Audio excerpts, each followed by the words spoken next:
Shweta ma'am, MS academy secondary school Ajmer से। बच्चों YouTube पर यदि आप मेरी वीडियोस के द्वारा स्टडी करना चाहते हैं तो सर्च करें केमिस्ट्री बाय श्वेता मैम। बच्चों इस चैप्टर में जो हम पढ़ रहे हैं force and law of motion, इसमें हमने काफी पोर्शन कंप्लीट कर लिए हैं पिछले वीडियो में। आज हम पढ़ने जा रहे हैं example of Newton second law. ठीक है, न्यूटन का सेकेंड लॉ क्या होता है इसके बारे में हमने अच्छी तरीके से पढ़ा था पिछले वीडियो में। ओके, आज हम देखेंगे कि न्यूटन के सेकेंड लॉ को हम कहाँ कहाँ फॉलो करते हैं। ओके, तो हमारा फर्स्ट इसमें है कैचिंग ऑफ क्रिकेट बॉल।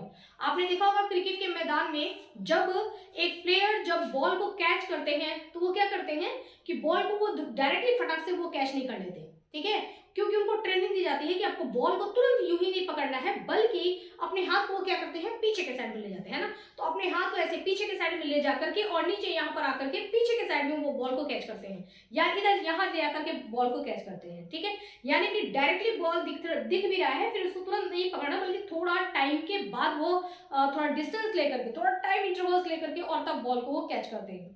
अब ऐसा उनके ट्रेनर्स उनको ट्रेनिंग ऐसे क्यों देते हैं? ठीक है, उसका राज जो है वो कहाँ छुपा हुआ है बच्चों? न्यूटन के सेकेंड लॉ में। जैसा कि मैंने आपको बताया था कि फिजिक्स में हम क्या पढ़ते हैं बच्चों, फिजिक्स में हम अपने नेचुरल जो हम दैनिक जीवन जो डेली रूटीन जो हम जी रहे हैं, अपने आसपास जो घटनाएं हो रही हैं उनके बारे में हम पढ़ते हैं फिजिक्स में। ठीक है, पूरा साइंस ही हमारा है, जिसमें कि साइंस में बायोलॉजी, फिजिक्स है, केमिस्ट्री, आपको पता ही है जितने रिएक्शंस हो रहे हैं ना, डेली क्या क्या रिएक्शंस हो रहा है। आप देखिए साबुन से नहाना बाथरूम में, ये सब सारी चीजें जो सब्जी बनता है, खाना बनता है किचन में, यहाँ पर सब केमिकल रिएक्शंस चलते हैं। ठीक है, दूध से दही बन रहा है, वो क्या है? हमारा केमिकल रिएक्शंस है। तो ये हमारा केमिस्ट्री हो गया। और बायोलॉजी में हम क्या करते हैं, जो भी हमारा मतलब प्लांट से हम किस तरीके से हम सांस ले रहे हैं, ऑक्सीजन कैसे जा रही है, ठीक है, हमारे बॉडी की जो भी एक्टिविटीज है वो सब बायोलॉजी में आ जाता है। फिजिक्स में क्या आ जाता है, हम जो हमारे आसपास इस तरीके की जो चीजें हैं, ठीक है, जैसे हमको साउंड कैसे सुनाई दे रहा है, ये वीडियो कैसे बन रहा है। ओके, जस्ट वेट वेट बच्चों, 1 मिनट। हाँ, तो ये वीडियो कैसे बन रहा है, ठीक है ना, ये लाइट कैसे आ रही है, कैसे अंधेरा हो जाता है, कैसे लाइट आती है, सन हमको क्यों दिखाई देता है दिन में और रात में सन गायब हो जाता है। बहुत सारी चीजें, इस तरीके की एक्टिविटीज जो होती हैं वो हम किस में स्टडी करते हैं? फिजिक्स में। तो अब यहाँ पर ये भी बात यहाँ पर है, लॉजिक है ना, कि वो ऐसा क्यों कर रहे हैं, उसका राज कहाँ छुपा हुआ है बच्चों? न्यूटन के सेकेंड लॉ के एग्जाम्पल में। ओके, अब सेकेंड लॉ क्या कहता है, देखिए, F is equal to change of momentum upon delta T. ये हमने फॉर्मूला देखा था पिछले वीडियो में, अच्छी तरीके से हमने पढ़ा था। अब आप यहाँ जरा रिलेशन देखिए, यहाँ फोर्स, किसी भी ऑब्जेक्ट पर लगने वाला फोर्स जो होता है वो डायरेक्टली प्रोपोर्शनल है किसके? चेंज ऑफ मोमेंटम के। चेंज ऑफ मोमेंटम के डायरेक्टली प्रोपोर्शनल है, और किसी ऑब्जेक्ट के ऊपर लगाया गया फोर्स टाइम के क्या है? इनवर्सली प्रोपोर्शनल है। अब मैंने आपको ये भी अच्छी तरीके से समझाया था बच्चों कि डायरेक्टली प्रोपोर्शनल का मतलब होता है कि अगर ये इसकी वैल्यू बढ़ेगी तो इसकी वैल्यू भी बढ़ेगी। ठीक है, इसकी वैल्यू यदि कम हो रही है तो फोर्स का वैल्यू भी क्या हो जाएगा? कम हो जाएगा। डायरेक्टली प्रोपोर्शनल यानी कि फ्रेंडशिप होती है, ये बढ़ेगा तो ये भी बढ़ेगा, ये घटेगा तो ये भी घटेगा। और फोर्स जो है वो टी के टाइम की क्या है? इनवर्सली प्रोपोर्शनल है, यानी कि यहाँ पर उल्टा रिलेशन चलेगा। यदि टाइम बढ़ाएंगे तो फोर्स कम लगेगा, ठीक है, और अगर हम फोर्स बढ़ा रहे हैं और यदि हम टाइम कम कर रहे हैं तो फोर्स क्या लगेगा? ज्यादा लगेगा। ठीक है, इनका आपस में क्या होता है? उल्टा रिलेशनशिप चलता है। अब इसी बात से हम अच्छी तरीके से समझेंगे कि ऐसा क्यों होता है। देखिए, अगर आप चेंज ऑफ मोमेंटम की एक कोई वैल्यू ले लेती हूं मैं, है ना, आपको समझाने में इजी रहेगा।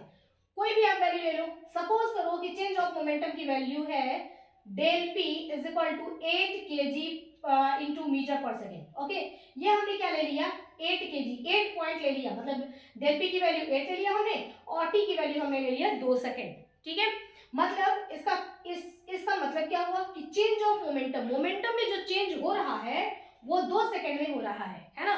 चेंज ऑफ मोमेंटम में 2 सेकेंड का टाइम लग रहा है, ये हमने फर्स्ट केस ले लिया। अब इसी केस को थोड़ा सा और हम सेकंड केस क्या लेते हैं कि हमारा मोमेंटम तो वही रहेगा, चेंज ऑफ मोमेंटम। ठीक है, चेंज ऑफ मोमेंटम हमारा क्या है? 8 है, और उस चेंज ऑफ मोमेंटम में लगा हुआ टाइम हमने क्या ले लिया? 4 सेकेंड ले लिया। ठीक है, अब आप देखो, डेल पी की जगह पर हमने रखा पहले 8 और टी की जगह पे क्या रखा हमने? 2। 8/2 इज इक्वल टू क्या आया? 4 न्यूटन।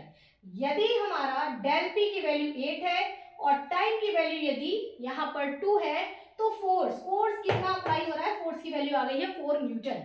ओके, सेकेंड केस ले लीजिए, अब ऊपर हमने ले लिया यहाँ पर 8 और टाइम हमने ले लिया, टाइम बढ़ा दिया हमने, यहाँ से हमने लिया था 2 सेकंड, अब हमने क्या ले लिया 4 सेकंड, मतलब उसी चेंज ऑफ मोमेंटम में अब कितना लग रहा है 4 सेकंड का टाइम लग रहा है, ठीक है ना। तो हमने यहाँ पे 4 सेकंड ले लिया। अब अगर आप इसको कैलकुलेट करेंगे तो F is equal to 8/4 is equal to क्या आ जाएगा 2 न्यूटन, यानी कि अब फोर्स की वैल्यू कितनी हो गई, कम हो गई 2 न्यूटन, ठीक है। अब देखिए बस यही से हम सारा बात समझेंगे, सारा खेल इसमें ही है ना। अगर बॉल आ रही है, जिस मोमेंटम से बॉल आ रही है, ठीक है, तो वो अगर सीधे हमने उसको पकड़ लिया, ठीक है, तो क्या होगा, यहाँ पर हमने पकड़ने में टाइम क्या दिया, यदि हमने यहाँ पर पकड़ने में इसको 2 सेकंड है ना, हमको 2 सेकंड लगा और हमने उसको फट से पकड़ लिया, तो यहाँ पर फोर्स की वैल्यू क्या आ रही है बच्चों 4 न्यूटन, है ना। टाइम और फोर्स का क्या है, उल्टा रिलेशन है।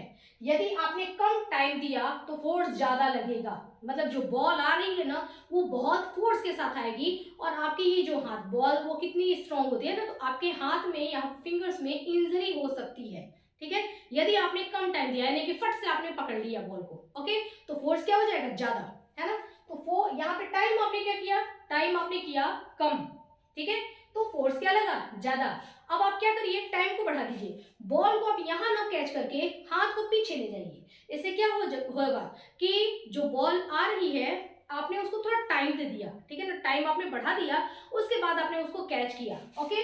तो देखिए चेंज ऑफ मोमेंटम तो हमारा वही है, बट हमने क्या किया, हमने टाइम को यहाँ पर बढ़ा दिया।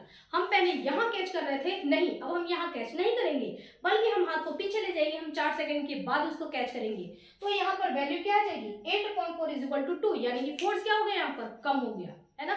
अब जो बॉल हमको यहाँ पर जितनी फोर्स के साथ हमारे हाथ पर गिरने वाली थी, अब वो बॉल उतने फोर्स के साथ हमारे हाथ में नहीं गिरेगी, क्योंकि इसको हमने पीछे ले गए हम, है ना। तो हम क्या किए, हमने टाइम बढ़ा दिया, और टाइम जैसे ही बढ़ाया हमने फोर्स ऑटोमेटिक क्या हो गया, कम हो गया, तो हमको जो इंजरी होने वाली थी वो इंजरी नहीं होगी।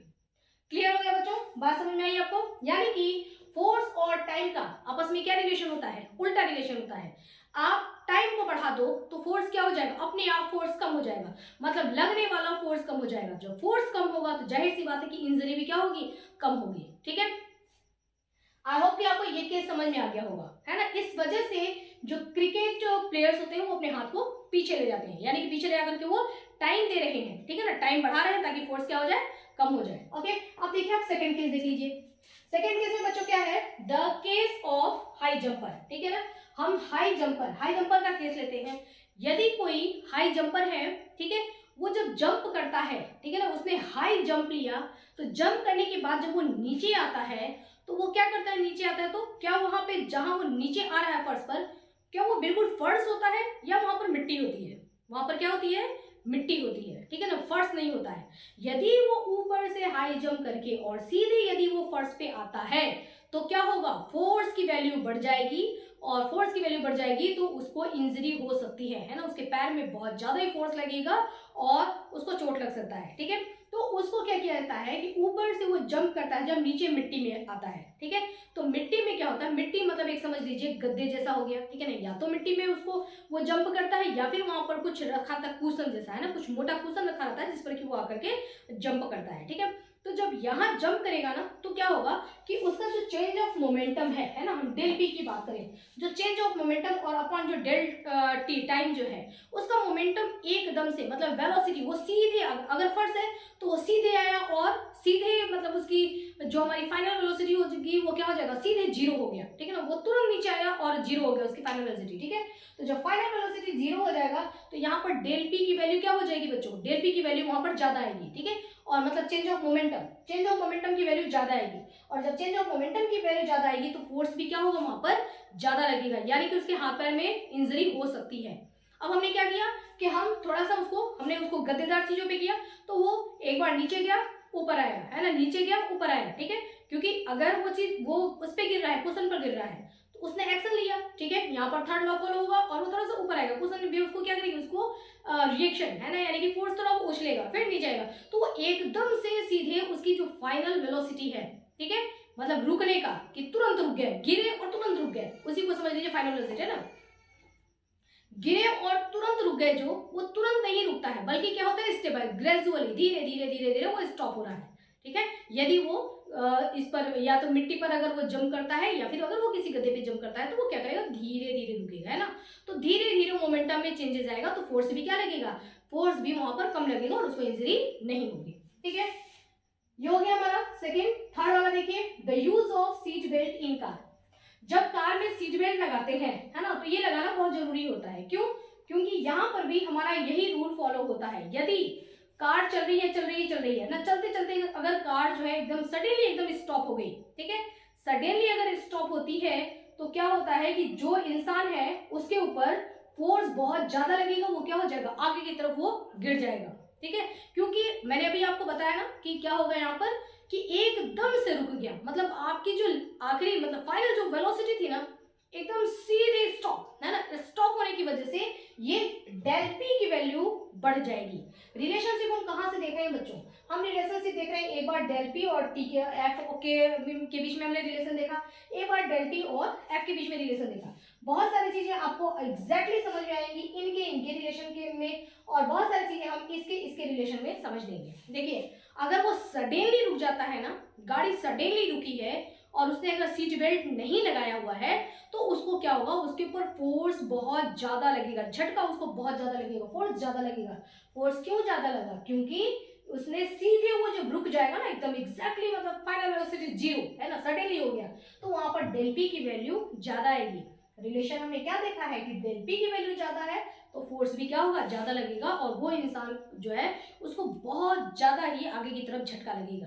तो इस वजह से क्या करते हैं, बेल्ट लगाते हैं। बेल्ट लगाने से वही चीज होगी कि झटका लगेगा तो सही, लेकिन झटका लगेगा, एकदम से झटका नहीं लगेगा। ठीक है, वो वही चीजें होगी जो भी हमने क्वेश्चन पे देखा था, मतलब आगे गया, बेल्ट ने उसको पीछे लाया, फिर वो आगे गया, फिर पीछे आया। ठीक है ना, इस तरीके से वो धीरे धीरे स्टॉप होगा, तो उसके ऊपर फोर्स एकदम से टोटल फोर्स एक साथ उसके ऊपर नहीं लगेगा, तो उसको इंजरी होने की पॉसिबिलिटी कम हो जाती है। नेक्स्ट है हमारा ब्रेकिंग ऑफ ग्लास। अब यहां पर देखिए, अगर एक कांच का ग्लास है, ठीक है, उस कांच के ग्लास को अगर यहां से छोड़ दिया, ठीक है, तो वो फर्श पे जाएगा और फर्श पे जाकर के क्या हो जाता है, वो तुरंत गिरता है और टूट जाता है ना। जबकि वही कांच का ग्लास यदि उसको मैं बेड पे जाकर के, गद्दे पे, किसी कुशन पे अगर मैं उसको फेंकती हूँ, है ना, तो वो क्या होता है, नहीं टूटता है। क्यों नहीं टूटा वहां पर, वो बस सेम टू सेम यही है ना, यहाँ पर भी क्या हुआ, हमारा सेकेंड लॉ फॉलो हुआ, क्योंकि वो ग्लास को जब हम ऐसे छोड़ते हैं, है ना, तो उससे क्या होता है, जब वो फर्श पर टकराया तो वहां जाकर के तुरंत वो स्टॉप हो गया। ठीक है ना, ग्लास यहाँ से गया और फर्श पर जाकर के स्टॉप हो गया। फर्श जो है वो ऐसे गद्देदार तो है नहीं, ठीक है, तो वो जाकर के वहां पर क्या हो गया, तुरंत स्टॉप हो गया, यानी कि वो रुक गया तो उसकी फाइनल वेलोसिटी क्या हो गई, 0 हो गई। फाइनल वेलोसिटी जो है सडनली 0 होने की वजह से डेल पी की वैल्यू बढ़ गई।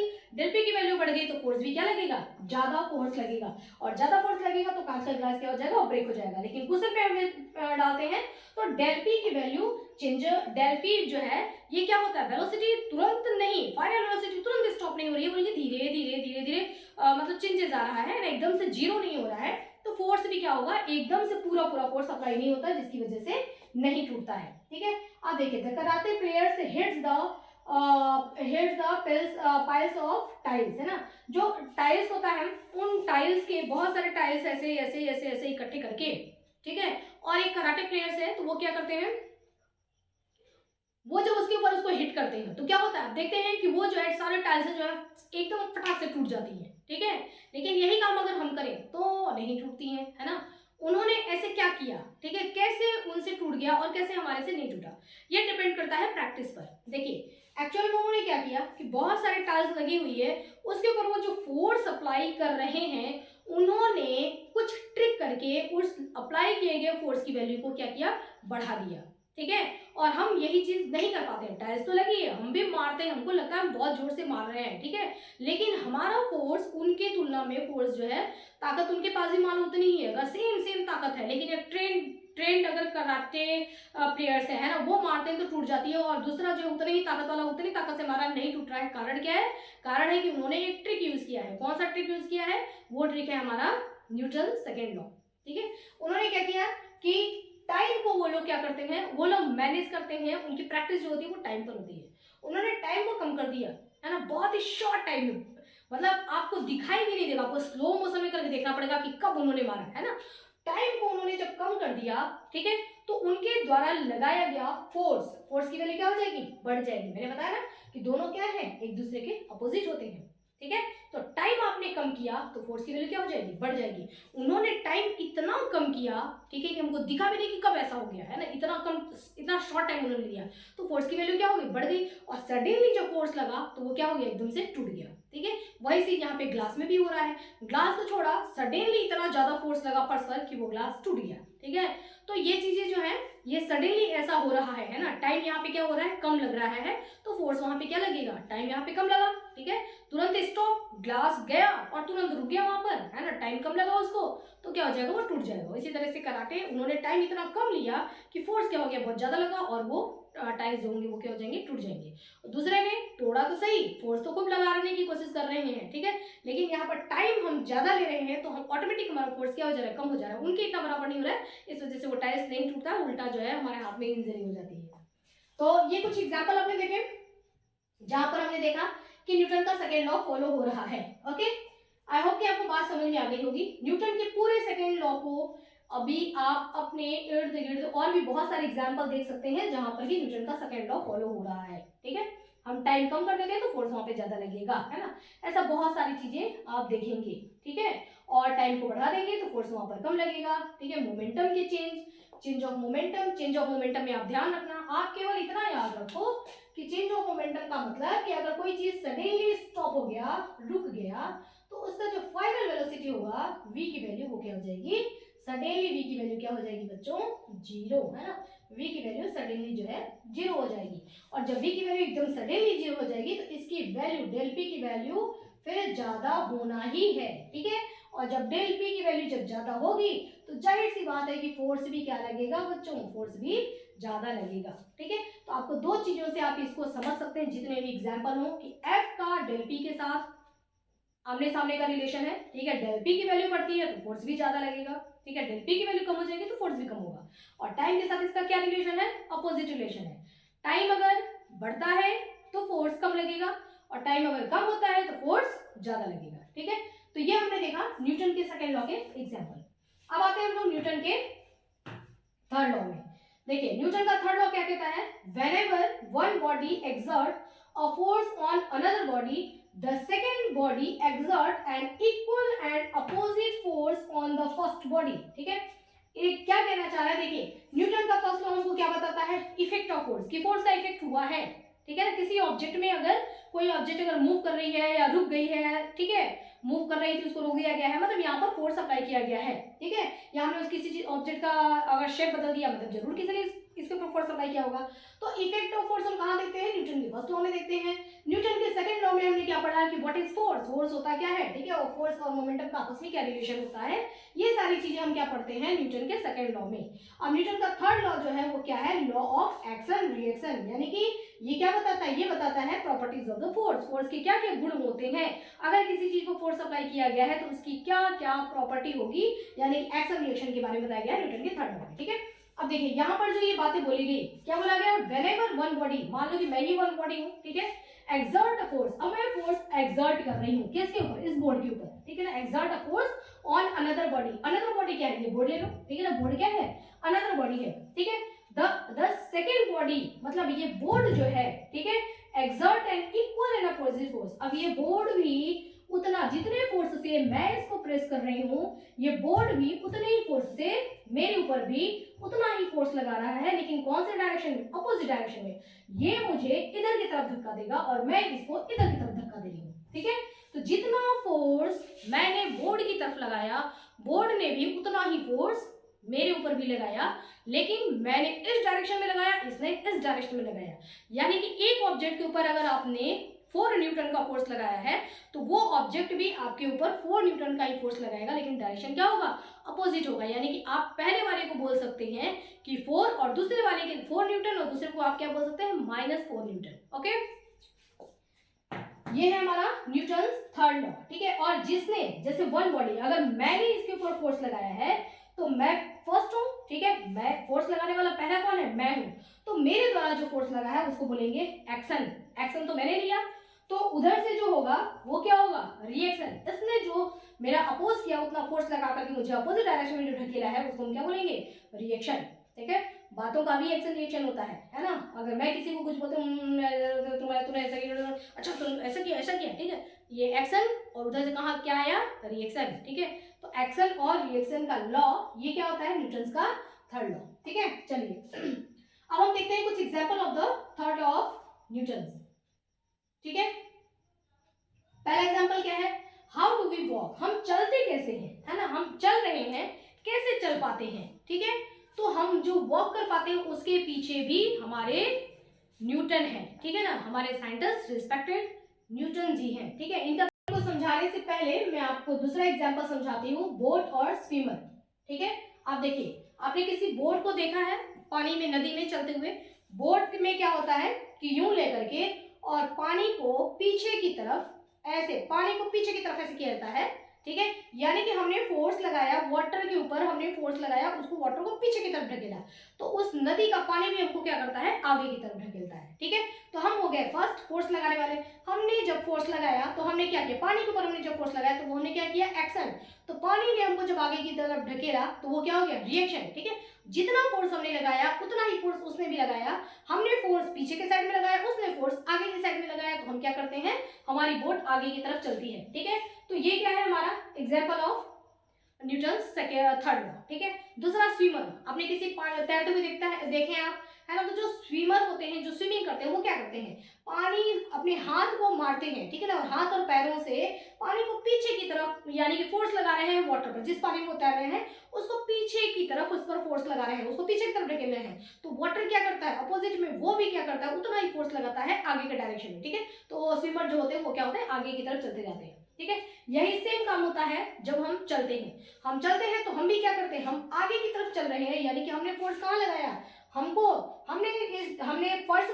फर्श को हमने पीछे की तरफ ढकेला। एक पैर जो हम आगे करते हैं ना, तो हमने क्या किया, फर्श को हमने पीछे की तरफ ढकेला, तो फर्श ने उनको क्या किया, आगे की तरफ ढकेला, ठीक है। तो इस वजह से हम आराम से चल पाते हैं। दो तरीके से एग्जाम्पल लेते हैं। बैलून का हमने पहला एग्जाम्पल लिया जब हम देखते हैं जेट एरोप्लेन इंजन, ठीक है ना। जो एरोप्लेन इस तरीके से चलते हैं उसको समझने के लिए हमारे पास बहुत सही इजी वे है, बैलून, ठीक है।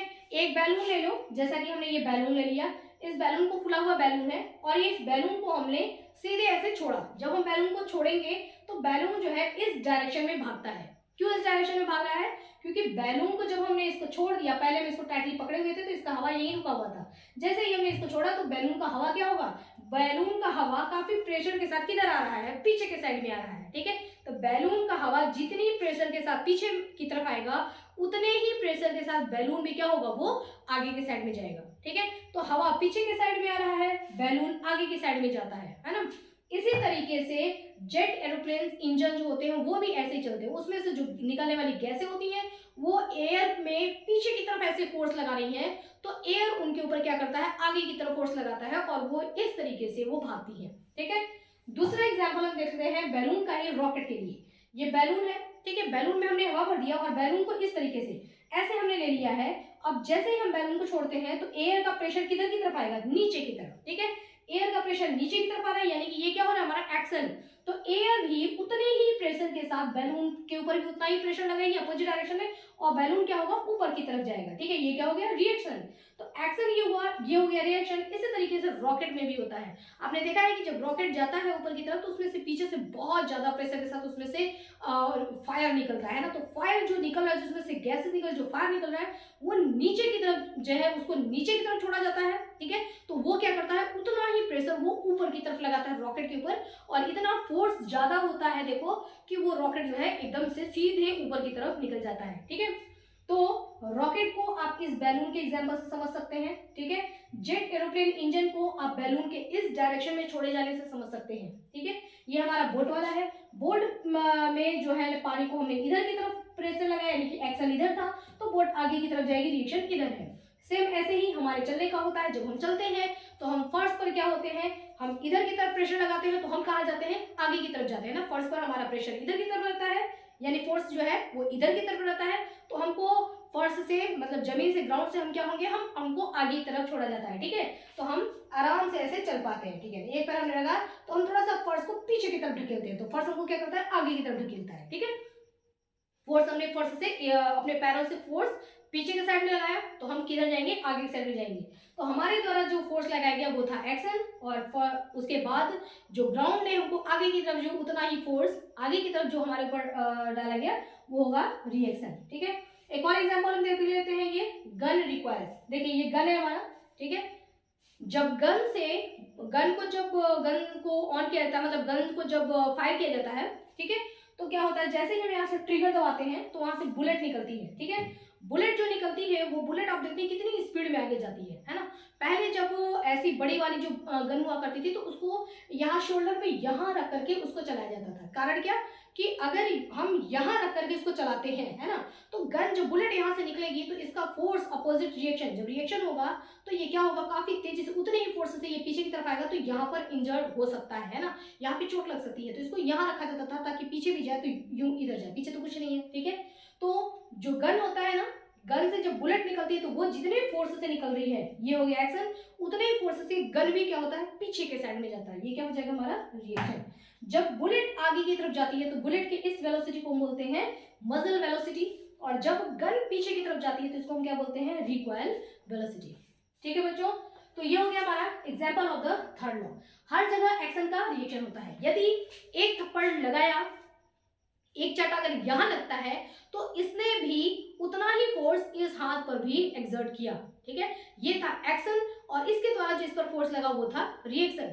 बट हमको फील यहाँ ज्यादा होता है because of the differences of the skin, है ना। यहाँ की स्किन क्या होती है, स्मूथ होती है, मतलब मुलायम होती है, तो यहाँ पर चोट ज्यादा लगता है। यहाँ की स्किन क्या है, ये हार्ड है, इस वजह से यहाँ पर चोट नहीं लगता है। ठीक है, तो एक्शन का रिएक्शन होता है ना, हर जगह पर एक्शन का रिएक्शन होता है। अगर कोई दीवार है ना, अब इसको अगर मैं धक्का दूंगी तो जाहिर सी बात है कि ये भी मुझे उतना ही धक्का दे रहा है। ठीक है, लेकिन दीवार भी मैंने इतना तो फोर्स लगाया नहीं कि वो गिर जाए। ठीक है, तो मैंने उसके ऊपर फोर्स लगाया, वो था एक्शन, उसने मेरे ऊपर जो फोर्स लगाया उसे भी मैं नहीं गिरी। ठीक है, तो वो फोर्स क्या था, लेकिन अपोजिट डायरेक्शन में रिएक्शन। ठीक है, तो हर एक्शन का रिएक्शन फोर्स लगता है। ओके, ये हो गया हमारा न्यूटन का।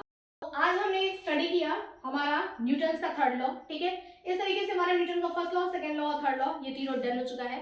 बच्चों नेक्स्ट वीडियो जो हमारा होगा उसमें मैं आपको कुछ ऐसा मजेदार ऐसा पजल बताऊंगी जिसमें मैं आपको बहुत सारे कंडीशन दूंगी, बहुत सारे एग्जांपल बताऊंगी, और आपको उसमें से निकालना है कि इस एग्जांपल में न्यूटन का कौन सा लॉ फॉलो हो रहा है, कौन सा लॉ एक्ट कर रहा है जिसकी वजह से ये जो मैंने कंडीशन बताया है ये कंडीशन हो रहा है। ठीक है, वो हमारा काफी इंटरेस्टिंग वीडियो होगा। उसके बाद बच्चों एक वीडियो ऐसा देखेंगे जिसमें कि हम बहुत सारे न्यूमेरिकल सॉल्व करेंगे। मैंने इसमें आपको बहुत सारे फॉर्मूले बताए हैं, तो उन फॉर्मूले पर क्या क्या किस किस तरीके के न्यूमेरिकल्स आ सकते हैं उसके बारे में हम स्टडी करेंगे।